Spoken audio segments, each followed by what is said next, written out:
Pemirsa Badung dados daerah pariwisata sane muatan keamanan untuk memperkanti sarang organisasi kemasyarakatan. Ormas kesayubin konstitusi oleh undang-undang. Duaning asapunika kewentenan ormas keaptiang nenten ngaunang keterpetian Krama Badung.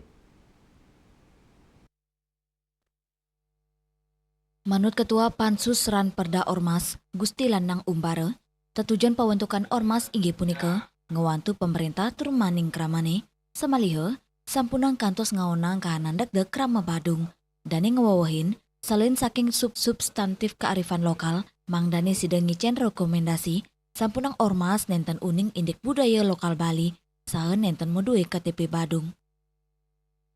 Secara substantif tentunya yang pertama kita atur aturan-aturan yang kita akan buat itu harus sesuai dengan undang-undang yang sudah ada, undang-undang negara Republik Indonesia atau undang-undang yang lebih tinggi.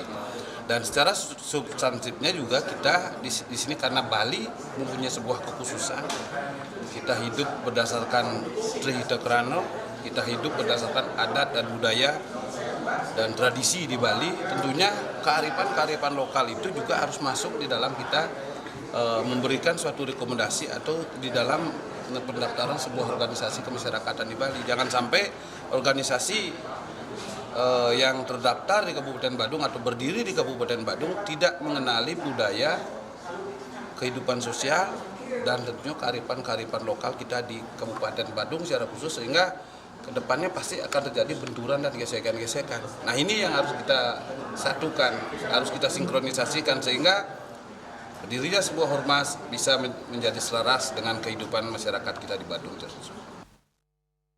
Lanang Umbar Mawasang, indik sanksinya nih mendasar saking peraturan pemerintah nomor 58 tahun 2016 tentang pelaksanaan Undang-Undang nomor 17 tahun 2013 tentang organisasi kemasyarakatan atau Ormas.